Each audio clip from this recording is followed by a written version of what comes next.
Hello everyone, welcome to my YouTube channel Infotech Tube. जैसा कि आज पूरे दिन न्यूज़ चला है, बजट आ चुका है और मिडिल क्लास आदमी को इसमें भी कोई राहत मिलती हुई दिखाई नहीं दे रही है। ऊपर से क्रिप्टो करेंसी पे 30% का टैक्स प्लस 1% का TDS इन्होंने लागू कर दिया है, जो कि इम्पोज होगा आपका 1 अप्रैल 2022 के ऑनवर्ड। तो अभी तो इस महीने तो ऐसा कोई टैक्स लगने का कुछ वो है नहीं, मगर अगले महीने से अप्रैल से आपको ये टैक्स जो 30% का है प्लस 1% का TDS लगना स्टार्ट हो जाएगा। हम सब ने सोचा था कि 2.5 लाख से 3 लाख का स्लैब कर सकते हैं इस बार, बट ऐसा कुछ हुआ नहीं।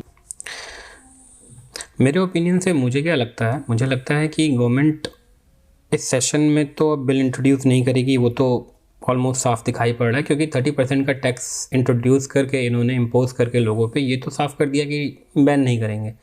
लेकिन मुझे पता नहीं क्यों लगता है कि ये शायद टेस्ट भी कर रहे हैं कि देखते हैं कि क्रिप्टो का ये जो टैक्स है वो इम्पोज करने के बाद लोगों का रिएक्शन क्या होता है। अगर सब कुछ सही रहा, अच्छा खासा अर्निंग हुआ गवर्नमेंट का, तो हो सकता है कि वो नेक्स्ट टाइम पे भी शायद इसको इंट्रोड्यूस न करें, क्योंकि अर्निंग हो ही रही है, रेगुलेशन आएगा तब आएगा। अब टैक्स तो आ ही रहा है, अल्टीमेट गोल तो यही है कि पैसे कमाने हैं। अगर ऐसा नहीं होता तो 30% इंट्रोड्यूस नहीं करते, क्योंकि इस 30% को डालकर इन्होंने ये तो बता दिया है कि आज चाहे आप साल का 1 लाख रुपए ही कहीं से जोड़ करके क्रिप्टो में डाल करके कुछ पैसे कमाने की कोशिश क्यों ना कर रहे हो, लेकिन गवर्नमेंट के हिसाब से आप सबसे टॉप ब्रैकेट के इंसान हो अगर आपने क्रिप्टो में ट्रेडिंग करना स्टार्ट कर दिया है तो। क्योंकि उन्हें लग रहा है कि सब मिलियनर बिलियनर ही बैठे हैं जो यहाँ पर ट्रेडिंग करें। उन्हें ये नहीं समझ में आ रहा 30% ब्रैकेट तो ऑब्वियस सी बात है ना, जिनकी इनकम 10 लाख से ऊपर है उनके लिए 30% का टैक्स ब्रैकेट है। कई कंट्रीज ऐसी हैं जहाँ पे टैक्स ब्रैकेट 10 से 30% के बीच में है। कई कंट्रीज ऐसी हैं जहाँ पे टैक्स है ही नहीं। इंडिया के अंदर लोग इस बात पे खुश बहुत हो रहे हैं कि गवर्नमेंट ने टैक्स डाल करके रास्ता आसान कर दिया, अब हम बिल्कुल सुकून में हैं कि हमारा पैसा नहीं डूबेगा, और ये सब सारी बातें लोगों के दिमाग में है। सही है, बिल्कुल सही है, होना भी चाहिए। पहले लोग डर रहे थे, अब नहीं डरेंगे। लेकिन क्या 30% एक राइट डिसीजन है? मुझे तो नहीं लगता, क्योंकि 30% एक बहुत बड़ा चंक है। 30% प्लस 1% 31%, उसमें भी ये गारंटी नहीं है कि आपका हमेशा प्रॉफिट ही होगा। लॉस पे क्या है? लॉस पे गवर्नमेंट आपको कुछ देगी नहीं। प्रॉफिट आपने कमाया तो आपको पे तो करना पड़ेगा, लॉस पे नहीं देगी। अब समस्या यही है कि लोग इसको किस तरीके से ले रहे हैं, मुझे नहीं पता। ये थोड़ा सा मुझे बैड मूव लगता है। शायद पता नहीं कि ये सजेशन लिया है नहीं लिया है, बस इन्होंने इस टैक्स को इम्पोज कर दिया है ये सोच के कि सब बड़े आदमी इसमें पैसा लगाते। अब यहाँ पर एक चीज़ समझने की बात है, जो इसके पीछे का मैथ है कि इन्होंने जो टैक्स लगाया है प्लस जो TDS लगाया है प्लस जो इन्होंने बोला है कि आप सेट ऑफ नहीं दिखा सकते अपने लॉसेस का, तो वो चीज़ें क्या है वो हम समझेंगे अपने इस वीडियो में।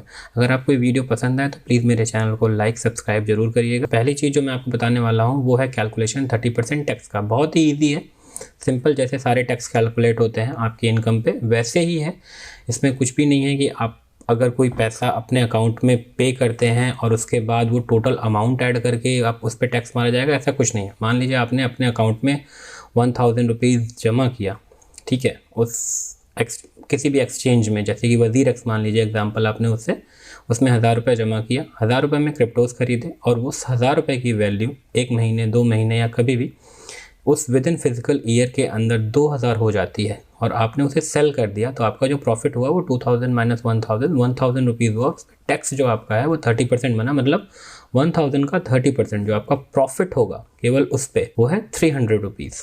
तो इस तरीके से आपको 300 रुपये पे करना पड़ेगा। अब ये कब पे करना पड़ेगा या एक्सचेंज पे करेगा आपको, ऐसा नहीं है।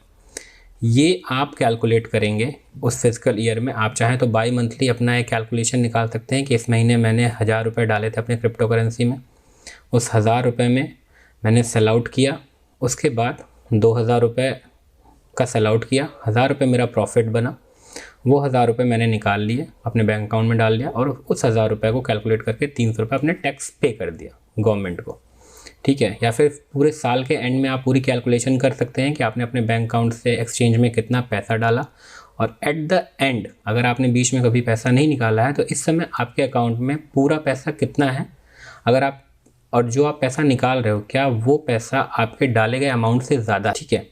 आप इस तरीके से कैलकुलेट कर सकते हो।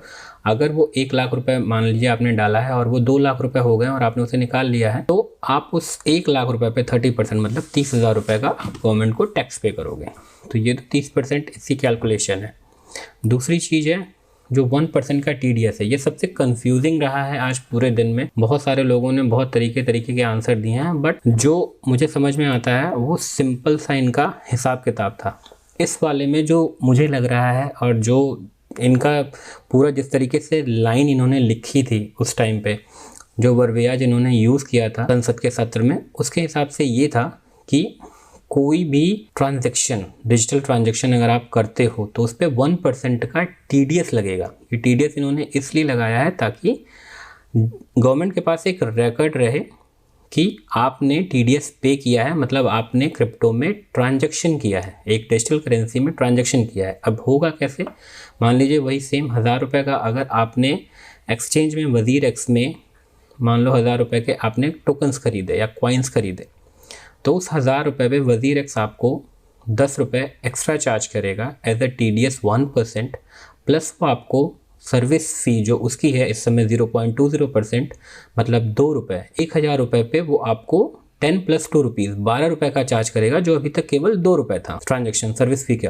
लेकिन TDS के साथ अब वो 12 रुपये का हो जाएगा। 12 रुपये का चार्ज करेगा और वो 12 रुपये में से 10 रुपये वो डायरेक्ट आपके पैन कार्ड पे इशू करके कि आपके पैन कार्ड से ट्रांजैक्शन हुआ है वो गवर्नमेंट को भेजेगा। तो उनके पास एक रिकॉर्ड रहेगा कि इस पैन कार्ड पे 10 रुपये का TDS गवर्नमेंट को मिला है। एट द एंड जब भी आपका ASI जनरेट होगा इनकम टैक्स में, उस समय पे वो आप वहाँ चेक कर सकते हो कि आपने टोटल ट्रांजैक्शन कितनी की है। गवर्नमेंट के पास भी वो रिकॉर्ड रहेगा क्योंकि उनके पास TDS का एक डेटा है, TDS का एक रिकॉर्ड है।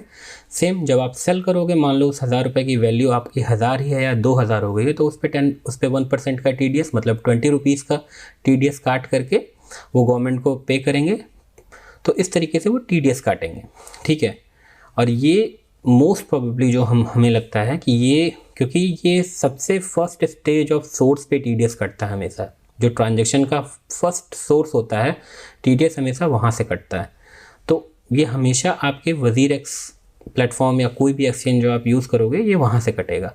TDS आपके दोनों बाई और सेल दोनों पे होगा, चाहे आप बाई करो क्रिप्टो चाहे आप सेल करो, आपका 1% का TDS हमेशा चार्ज होगा। टैक्स आपका 30% का होगा उसके प्रॉफिट। अब आइए चलते हैं थर्ड थिंग पे जो गवर्नमेंट ने बोली थी कि आप कोई भी लॉस को सेट ऑफ नहीं कर सकते किसी दूसरे के साथ। जैसे पहले क्या होता था, आपने मान लीजिए 2 लाख रुपए आपकी 2 लाख या 3 लाख रुपए की सैलरी है, अब क्रिप्टो खरीदने के लिए आप पैसे कहाँ से लगाओगे? क्रिप्टो खरीदने के लिए आप पैसे, जाहिर सी बात है आपका कोई इनकम सोर्स होगा, आप वहाँ से लगाओगे।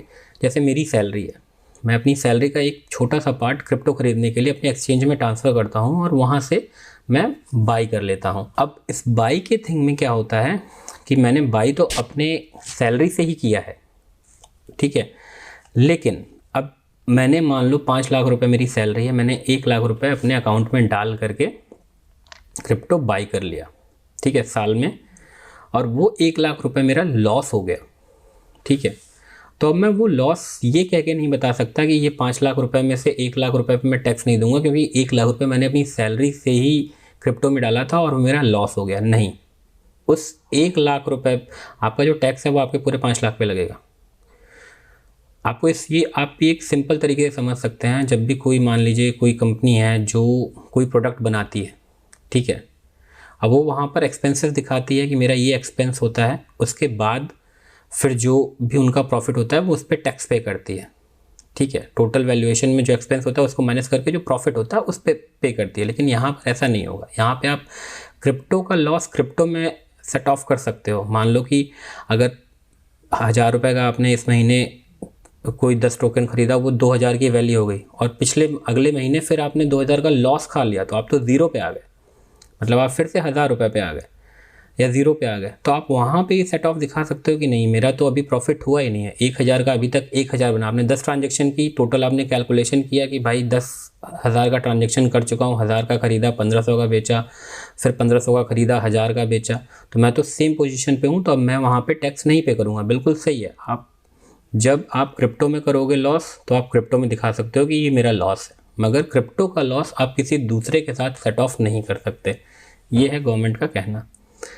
अब एक और चीज़ है, 30% का जो टैक्स है वो पे करना पड़ेगा, चाहे आप गिव अवेज कोई भी डिजिटल करेंसी, कोई भी डिजिटल लूट अगर आप यूज़ करते हो, जैसे कई कंपनियां गिव अवे चलाती हैं, वजीर एक्स भी चलाती है कि $400 का, $500 का या $30,000 का आपको गिव अवे देती हैं कि आप इतना ट्रांजेक्शन करोगे, टॉप 100 को इतना मिलेगा, टॉप 20 को इतना मिलेगा। तो अगर अब कुछ भी आप रिसीव करते हो as a form of crypto और डिजिटल करेंसी, तो आपको उस पर 30% का टैक्स पे करना पड़ेगा। वो कुछ भी हो सकता है। आप अगर ₹1000 का कहीं से गिव अवे लेते हो, कोई आपको गिफ्ट करता है, आपके पेरेंट्स आपको ट्रांसफर करते हैं, आपके फ्रेंड आपको ट्रांसफर करते हैं, तो उस ₹1000 में से ₹300 का आपको पे करना ही पड़ेगा टैक्स। तो ये था आज का कुछ डिटेल जो मुझे लग रहा था कि बताना चाहिए, वो मैंने आपके साथ शेयर किया। आशा करता हूँ आपको ये वीडियो अच्छी लगी होगी। प्लीज़ लाइक एंड सब्सक्राइब जरूर करें मेरे चैनल को। Thank you.